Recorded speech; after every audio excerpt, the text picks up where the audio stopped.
નમસ્કાર મિત્રો, લાસ્ટ લેક્ચરમાં આપણે વિદ્યુત ક્ષેત્ર વિશે માહિતી મેળવી. વિદ્યુત ક્ષેત્ર એક સદિશ રાશિ છે અને વિદ્યુત ભારની નજીકના વિસ્તારમાં તેનું મૂલ્ય ખૂબ વધુ હોય છે. જેમ જેમ વિદ્યુત ક્ષેત્રથી દૂર જતા જઈએ તેમ તેમ વિદ્યુત ક્ષેત્રનું મૂલ્ય ધીમે ધીમે ઓછું થતું જાય છે 1/r² સૂત્ર પ્રમાણે. આજના લેક્ચરમાં આપણે વિદ્યુત ક્ષેત્ર રેખાઓ વિશેની માહિતી મેળવીશું, તેનું ડિસ્કશન કરીશું. તો શરૂ કરીએ. વિદ્યુત ક્ષેત્ર રેખાઓ એટલે કે ઇલેક્ટ્રિક ફીલ્ડ લાઇન્સ. તો માઇકલ ફેરાડે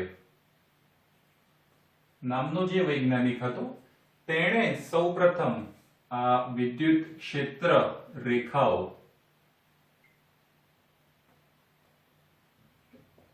ની સંકલ્પના આપી. ફેરાડેએ કીધું કે ખૂબ જ નાના મૂલ્યનો પોઝિટિવ એટલે કે ધન વિદ્યુત ભારને કોઈ એક વિદ્યુત ક્ષેત્રમાં મૂકવામાં આવે તો એ જે દિશામાં ગતિ કરશે તે દિશાને વિદ્યુત ક્ષેત્રની રેખાઓની દિશા તરીકે ગણી શકાય.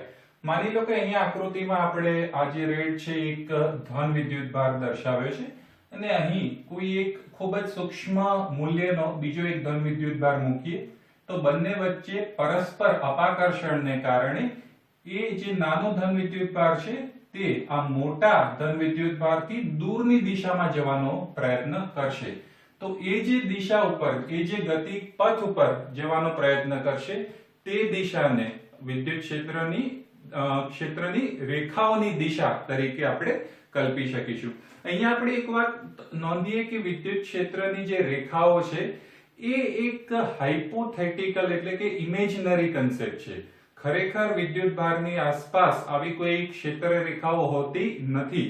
આપણે નાના ધોરણમાં એક પ્રયોગ કર્યો હતો ચુંબક વાળો કે એનું જે નોર્થ પોલ છે અને એટલે કે ઉત્તર અને દક્ષિણ ધ્રુવ છે તો એક કાગળ ઉપર લોખંડનો બારીક ભૂકો નાખીએ અને તેનાથી આપણે જે ચુંબકીય ક્ષેત્ર છે એની રેખાઓ દોરવાનો પ્રયત્ન કરતા હતા. તો ચુંબકીય ક્ષેત્ર રેખાઓ ખરેખર નથી પણ એ આપણને કઈ દિશામાં ચુંબકીય બળ લાગે છે તે દર્શાવે છે. તેવી જ રીતે વિદ્યુત ક્ષેત્ર રેખાઓ પણ એક કાલ્પનિક એક હાઇપોથેટિકલ કન્સેપ્ટ છે. તો અહીંયા તમે જોઈ શકો છો કે એક મોટા મૂલ્યનો માની લો કે ધન વિદ્યુત ભાર છે અને આપણે લાસ્ટ લેક્ચરમાં જોયું હતું એ પ્રમાણે કે ધન વિદ્યુત ભાર હોય તો તેનાથી બહાર નીકળતું એક ઇલેક્ટ્રિક ફિલ્ડ એટલે કે વિદ્યુત ક્ષેત્ર છે. હવે અહીંયા આ આકૃતિમાં તમે જોઈ શકશો કે બહારની દિશામાં તો ફિલ્ડ છે, ક્ષેત્ર છે, પણ આ જે સદિશ દોર્યા છે એ સૌથી પહેલા વિદ્યુત ભારની ખૂબ નજીક એની લંબાઈ વધુ છે, પછી ક્રમશઃ લંબાઈ ઘટતી જાય છે. તો આ વસ્તુ શું દર્શાવે છે? વસ્તુ એ દર્શાવે છે કે વિદ્યુત ભાર છે એની ખૂબ નજીક જે ક્ષેત્રનું પ્રબળતા છે અથવા તો વિદ્યુત ક્ષેત્રની તીવ્રતા છે એ તીવ્રતા આ સદિશના લંબાઈના સમપ્રમાણમાં હોય છે. તો તમે જોઈ શકશો કે વિદ્યુત ભારની ખૂબ જ નજીકના વિસ્તારમાં સદિશની લંબાઈ વધારે છે, ક્રમશઃ તેનાથી દૂર જતા લંબાઈ ઘટે છે. જેમ વધુ દૂર જઈએ તેમ લંબાઈ ઘટતી જાય છે. તો પહેલી નજરે આપણે એવું કહી શકીએ કે આ જે ક્ષેત્ર રેખાઓ છે એ કઈ જગ્યાએ વિદ્યુત ક્ષેત્ર કેટલું પ્રબળ છે તે વસ્તુ દર્શાવે છે. પરંતુ માની લો કે આ બધી જ જે ક્ષેત્ર રેખાઓ છે અલગ અલગ લંબાઈના સદિશ વડે દર્શાવેલી છે. તો એને હું પરસ્પર જોડી દઉં. ધારો કે આ એક રેખા મેં જોડી દીધી, પછી આ એક બીજી રેખા જોડી દીધી.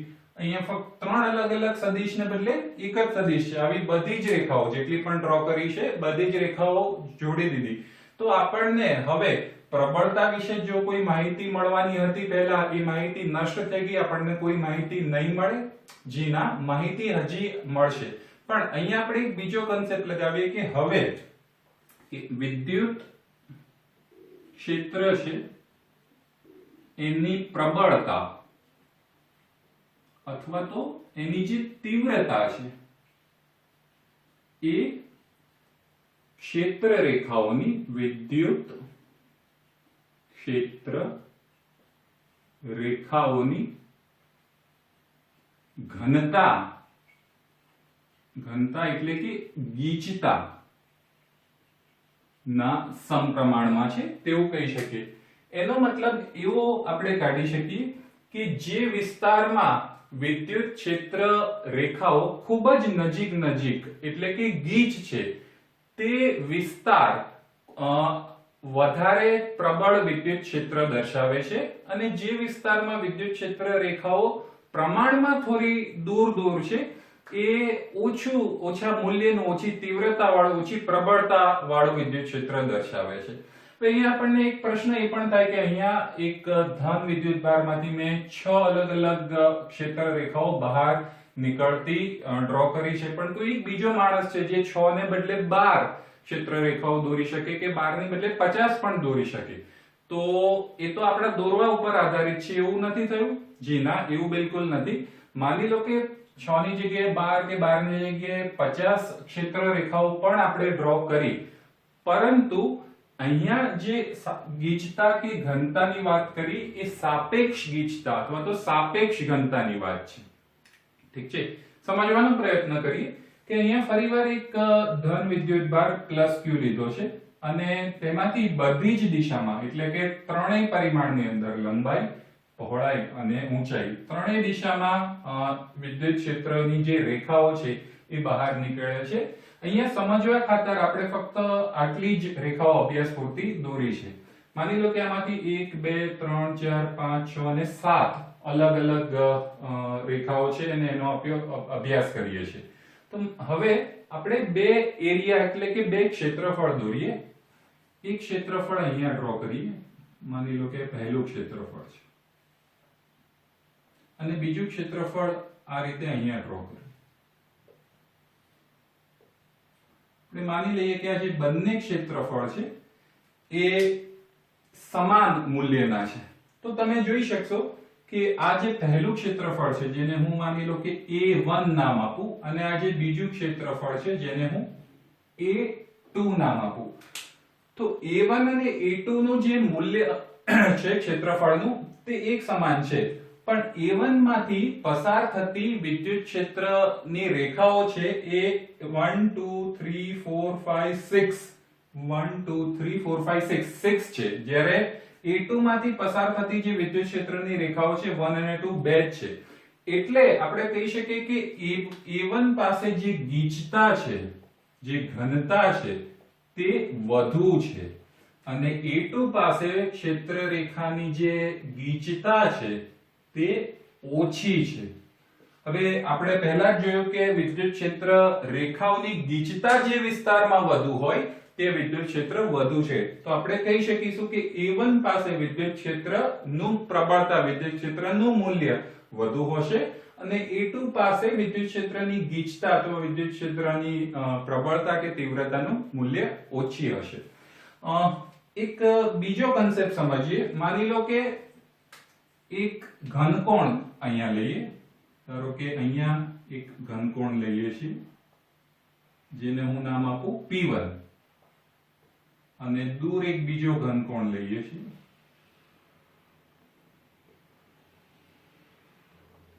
જેને હું નામ આપું P2.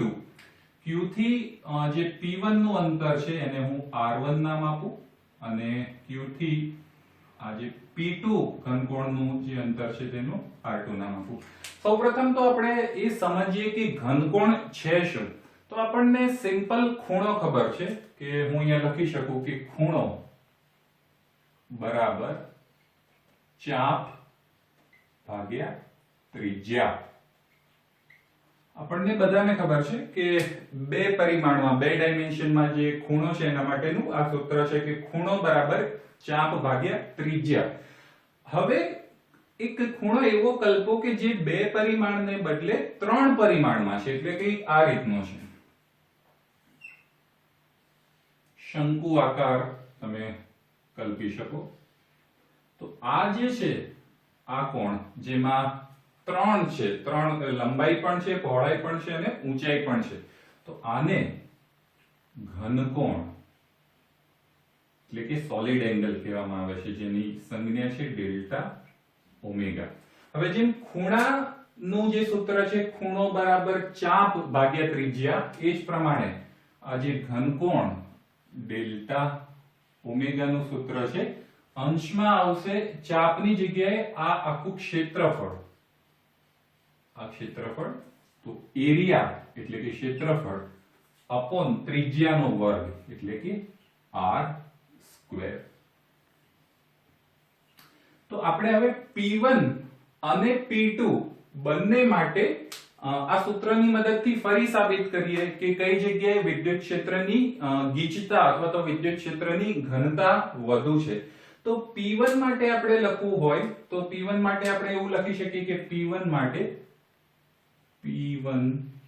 માટે આ સૂત્ર વાપરવું હોય તો ડેલ્ટા ઓમેગા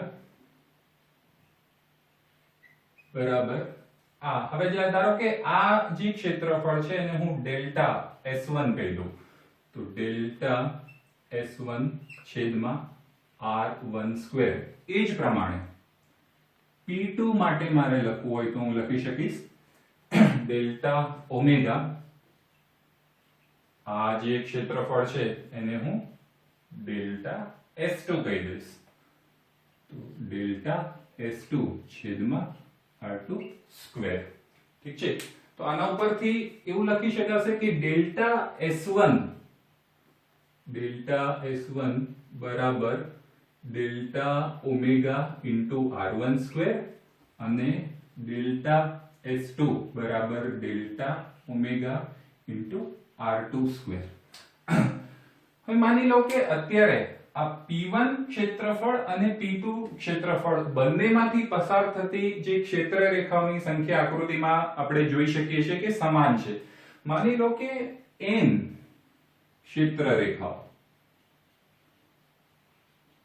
P1 અને P2 જે ક્ષેત્રફળ છે બંનેમાંથી પસાર થાય છે, તો અથવા તો ડેલ્ટા S1 જેટલા ક્ષેત્રફળમાંથી પસાર થાય છે, તો ડેલ્ટા S1 માંથી અથવા તો આટલા ક્ષેત્રફળમાંથી માની લો કે n જેટલી ક્ષેત્ર રેખાઓ પસાર થાય છે, તો એકમ ક્ષેત્રફળમાંથી કેટલી ક્ષેત્ર રેખાઓ પસાર થશે એ એક ત્રિરાશિ આપણે મૂકી શકીએ.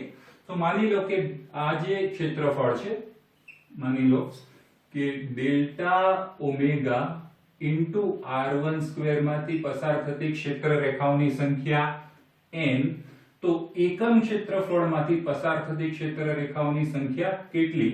તો આપણને મળશે કે n છેદમાં delta omega into R1 square. એ જ પ્રમાણે P2 માટે હું લખી શકું કે n છેદમાં delta omega into R2 square. ઠીક છે. હવે આ જે બોક્સમાં દર્શાવ્યું છે એ એકમ ક્ષેત્રફળમાંથી પસાર થતી ક્ષેત્ર રેખાઓની સંખ્યા મેં બતાવી છે. હવે આકૃતિ પરથી કહી શકાશે કે R1 અને R2 બંનેમાં મૂલ્ય કોનું નાનું છે? તો R1 કરતા R2 મોટું છે. હવે બંનેમાં n અને ડેલ્ટા ઓમેગા તો સેમ જ છે, ફક્ત R1 અને R2 અલગ છે અને R1 એ R2 કરતા નાના મૂલ્યનું છે. તો છેદ નાનો છે એનો મતલબ આ જે ભૌતિક રાશિ છે, આ જે બોક્સમાં છે એનું મૂલ્ય મોટું થઈ જશે, અને આ છે આને સપોઝ હું કેપિટલ A કહી દઉં અને કેપિટલ B કહી દઉં. તો કેપિટલ A નું મૂલ્ય છેદ નાનું છે એટલે capital A A capital B કરતા મોટા મૂલ્યનો હશે. તે ઉપરથી જ સાબિત થાય છે કે એકમ ક્ષેત્રફળ દીઠ અહીંયા P1 પાસે જે પસાર થતી બળ રેખાઓની સંખ્યા છે તે વધુ છે અને P2 પાસે એકમ ક્ષેત્રફળ દીઠ પસાર થતી જે બળ રેખાઓની સંખ્યા છે એ ઓછી છે. તેથી કહી શકાય કે P1 પાસે વિદ્યુત ક્ષેત્રની ઘનતા અથવા તો વિદ્યુત ક્ષેત્રની જે ગીચતા છે તે વધુ છે, P2 પાસે ઓછી છે. એટલે જ P1 પાસે આપણે આમ પણ જોઈ શકીએ કે વિદ્યુત ભારની નજીક છે એટલે ક્ષેત્ર અથવા તેની તીવ્રતા પ્રબળતા વધુ હશે, એ ઇલેક્ટ્રિક ફીલ્ડ અહીંયા વધુ સ્ટ્રોંગ હશે, અહીંયા ઓછું સ્ટ્રોંગ હશે. ઠીક છે. આગળ વધીએ આપણે. હવે અલગ અલગ વિદ્યુત ભારો અથવા એકથી વધુ વિદ્યુત ભારો વડે વિદ્યુત ક્ષેત્ર જે રેખાઓ રચાય છે તેના વિશે થોડી માહિતી મેળવીએ. તો અહીંયા આકૃતિ A માં એક ધન વિદ્યુત ભાર છે અને આપણે જાણીએ જ છે તે રીતે કે ધન વિદ્યુત ભાર માટે જે વિદ્યુત ક્ષેત્ર રેખાઓ છે એ હંમેશા તેનાથી દૂરની તરફ ધન વિદ્યુત ભારથી બહાર નીકળતી દિશામાં હોય છે, જે આકૃતિમાં જોઈ શકાય છે. અને એનું જે કારણ છે ઓલરેડી આપણે લાસ્ટ લેક્ચરમાં ડિસ્કસ કરી ચૂક્યા હતા કે ધન વિદ્યુત ભાર છે અને બીજો કોઈ એક પોઝિટિવ એટલે કે ધન સૂક્ષ્મ વિદ્યુત ભાર અહીંયા મૂકીશું તો ઓલવેઝ એ આ ધન વિદ્યુત ભારથી દૂરની તરફ જવાનો પ્રયત્ન કરશે. એટલે જ્યારે પણ આપણે ધન વિદ્યુત ભાર માટે વિદ્યુત ક્ષેત્રની દિશા દર્શાવવાની હોય ત્યારે હંમેશા ધન વિદ્યુત ભારથી બહારની દિશામાં છે. તેવી જ રીતે આકૃતિ B માં એનાથી તદ્દન વિપરીત તદ્દન વિરુદ્ધ એમ અંદરની દિશામાં વિદ્યુત ક્ષેત્ર રેખાઓ આપણે દર્શાવી શકીએ. હવે માની લો કે એક કરતા વધુ વિદ્યુત ભાર છે તો વિદ્યુત ક્ષેત્ર રેખાઓ કઈ રીતે દર્શાવી શકાય? માનો કે બે વિદ્યુત ભારો છે, બંને અસમાન હોય તો વિદ્યુત ક્ષેત્ર રેખાઓ કઈ રીતે દર્શાવી શકાય અને સમાન હોય તો વિદ્યુત ક્ષેત્ર રેખાઓ કઈ રીતે દર્શાવી શકાય જોઈએ. આકૃતિ C માં ડાબી બાજુ q અને જમણી બાજુ q વિદ્યુત ભાર છે. આપણે આકૃતિ A અને B માં જોયું એ પ્રમાણે કે ધન વિદ્યુત ભારમાંથી વિદ્યુત ક્ષેત્ર રેખાઓ હંમેશા ઉદ્ભવે છે અને ઋણ વિદ્યુત ભારમાં તેઓ અંત પામે છે. તો અહીંયા આપણે જોઈ શકશું કે વિદ્યુત ક્ષેત્ર રેખાઓ ધનમાંથી ઉદ્ભવીને ઋણમાં અંત પામે છે. ઠીક છે. તો આ જે આકૃતિ છે, આ જે ક્ષેત્ર રેખાઓ છે, ઓલમોસ્ટ આપણે જ્યારે નાના ધોરણમાં એક ચુંબકની બળ રેખાઓ, ચુંબકની ક્ષેત્ર રેખાઓનો અભ્યાસ કર્યો હતો એ રીતની અહીંયા આકૃતિમાં દેખાય છે. અને બંને વિદ્યુત ભારો ધન લેવામાં આવે તો શું થાય? તો આકૃતિમાં તમે જોઈ શકશો કે અહીંયા એક q વિદ્યુત ભાર છે ડાબી બાજુ ને જમણી બાજુ પણ q જ વિદ્યુત ભાર છે. તો વિદ્યુત ક્ષેત્રની બળ રેખાઓ છે એ એકબીજાથી દૂર, એકબીજાથી અપાકર્ષણ અનુભવે છે. અહીંયા એકબીજાથી કનેક્ટ થઈ જાય છે, જોઈન થઈ જાય છે, જ્યારે અહીંયા એકબીજાથી દૂરની દિશામાં જવાનો પ્રયત્ન કરે છે. તો અહીંયા જોઈ શકશો કે જે બંનેની ક્ષેત્ર રેખાઓ છે નજીક આવે છે પણ એકબીજાને સ્પર્શતી નથી, હંમેશા અપાકર્ષણ અનુભવે છે. ક્ષેત્ર રેખાઓ પરથી આપણે એક જે મૂળભૂત સવાલ છે કે હંમેશા બે અસમાન વિદ્યુત ભારો છે એમના વચ્ચે આકર્ષણ જ કેમ થાય છે અને સમાન વિદ્યુત ભારો છે એમના વચ્ચે અપાકર્ષણ જ કેમ થાય છે? તો ક્ષેત્ર રેખાઓ પરથી એ પણ વસ્તુ આપણે સમજી શકીશું. આગળ વધીએ. વિદ્યુત ક્ષેત્ર રેખાઓ જે આપણે ભણ્યા એની કઈ કઈ લાક્ષણિકતાઓ છે એ ડિસ્કશન કરીએ. તો સૌપ્રથમ છે પહેલી લાક્ષણિકતા કે વિદ્યુત ક્ષેત્ર રેખાની સ્પર્શકની દિશા એ વિદ્યુત ક્ષેત્રની દિશા દર્શાવે છે. એટલે સપોઝ કોઈ એક જ વિદ્યુત ભારની વાત કરીએ તો સ્પર્શકની દિશા અથવા ક્ષેત્રની દિશા ઓબ્વિયસલી એક જ થશે. અલગ અલગ બે કે બે થી વધુ વિદ્યુત ભાર હોય, ધારો કે કોઈ અલગ એક પોઈન્ટ લઈ લઈએ કે માની લો કે આ પોઈન્ટ છે તો આ પોઈન્ટ પાસે જો સ્પર્શક દોરીએ તો સ્પર્શક માની લો કે કોઈ આ દિશામાં હશે તો આ દિશા એ વિદ્યુત ક્ષેત્રની દિશા દર્શાવે છે. એ પ્રમાણે કોઈ પણ પોઈન્ટ આપણે લઈ શકીએ, માની લો કે અહીંયા કોઈ એક પોઈન્ટ લીધો તો આ એક સ્પર્શકની દિશા થઈ. તો હંમેશા સ્પર્શકની દિશા વિદ્યુત ક્ષેત્રની દિશા દર્શાવે છે. બીજું, વિદ્યુત ક્ષેત્ર રેખાઓ ધન વિદ્યુત ભારમાંથી નીકળે છે અને ઋણ વિદ્યુત ભારમાં અંત પામે છે. જો કોઈ એક જ વિદ્યુત ભાર હોય તો ક્ષેત્ર રેખાઓ અનંત સુધી લંબાય છે. આપણે હમણાં જ જોયું કે અલગ અલગ સમાન અથવા તો અસમાન વિદ્યુત ભાર છે તો અસમાન વિદ્યુત ભારમાં આપણે જોયું કે ધન વિદ્યુત ભારમાંથી ક્ષેત્ર રેખાઓ નીકળે છે અને ઋણ વિદ્યુત ભારમાં અંત પામે છે. પણ જો કોઈ એક જ વિદ્યુત ભાર હોય તો અહીંયાથી વિદ્યુત ક્ષેત્ર રેખાઓ નીકળે છે, ક્યાં સુધી જશે? તો અનંત સુધી. એ જ પ્રમાણે અહીંયા અનંત થી આવીને ઋણ વિદ્યુત ભારમાં સમાઈ જાય છે. તો સેકન્ડ જે લાક્ષણિકતા છે તે છે. ત્રીજું છે કે વિદ્યુત ભાર વિહીન વિસ્તારમાં ક્ષેત્ર રેખાઓ તૂટ્યા વગરની એટલે કે સતત હોય છે. તો વિદ્યુત ભાર જે ક્ષેત્રમાં ન હોય, જે વિસ્તારમાં ન હોય, એવો કોઈ વિસ્તાર લઈ લઈએ, માની લો કે કોઈ આ રીતનો વિસ્તાર છે કે આ વિસ્તાર છે અથવા તો કોઈ આ રીતનો વિસ્તાર છે, કોઈ પણ માની લો કે અહીંયા કોઈ વિસ્તાર લઈ લીધો તો આ ત્રણેય વિસ્તાર છે એમાં અંદર કોઈ વિદ્યુત ભાર રહેલો નથી. અને તમે જોઈ શકશો કે અહીંયા ક્યાંય વિદ્યુત ક્ષેત્ર રેખાઓ ક્યાંયથી ઉદ્ભવતી નથી કે અંત પામતી નથી. આટલો જ વિસ્તાર કન્સિડર કરીએ તો સતત છે, અહીંયા પણ સતત છે, અહીંયા પણ સતત છે. એટલે આ પ્રકારના અનેક ઉદાહરણ લઈ શકીએ કે વિદ્યુત ક્ષેત્રની બળ રેખાઓ જ્યાંથી પસાર થાય છે પણ જ્યાં વિદ્યુત ભાર પોતે નથી ત્યાં ક્ષેત્ર રેખાઓ હંમેશા તૂટ્યા વગરની એટલે કે સતત જ હોવાની છે. ચોથું, બે ક્ષેત્ર રેખાઓ કદી એકબીજાને છેદતી નથી. આ મહત્વનું છે. માની લો કે આપણે એવું વિચારી લઈએ છીએ કે કોઈ પણ વિદ્યુત ક્ષેત્રની બળ રેખાઓ છે એ એકબીજાને ક્રોસ કરે છે, એકબીજાને છેદે છે. માની લો કે આ એક બળ રેખા છે અને આ કોઈ એક બીજી બળ રેખા છે. આને હું 1 અને આને હું 2 કહું. તો અહીંયા આપણે પહેલી લાક્ષણિકતામાં જોયું હતું કે સ્પર્શકની દિશામાં જ વિદ્યુત ક્ષેત્રની દિશા હોય છે. તો આ છેદન બિંદુ પાસે અહીંયા સ્પર્શક આ દિશા બતાવે છે અને એક લાઈન નંબર 2 નો સ્પર્શક આ દિશા બતાવે છે. તો એક જ બિંદુ, ધારો કે આ P બિંદુ છે, તો P બિંદુ પાસે વિદ્યુત ક્ષેત્રની બે અલગ અલગ દિશા મળે છે કેમ કે અહીંયા બે અલગ અલગ સ્પર્શકો મળે છે. તો એ તો બિલકુલ શક્ય નથી. અને આવું શક્ય એટલા માટે નથી કારણ કે વિદ્યુત ક્ષેત્ર એકબીજાને, અહીંયા ક્ષેત્ર રેખાઓ એકબીજાને ક્રોસ કરે છે, એકબીજાને છેદે છે, પણ જે શક્ય ન હોઈ શકે. એટલા માટે બે ક્ષેત્ર રેખાઓ કદી એકબીજાને છેદતી નથી.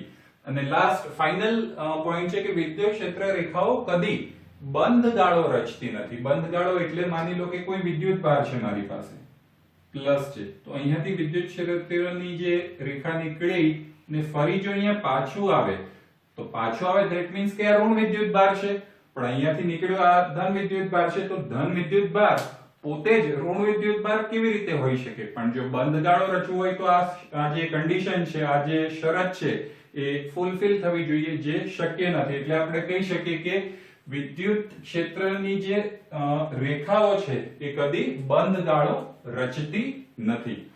બુકમાં એક દાખલો આપેલો છે, એના વિશે ફટાફટ ડિસ્કશન કરી લઈએ.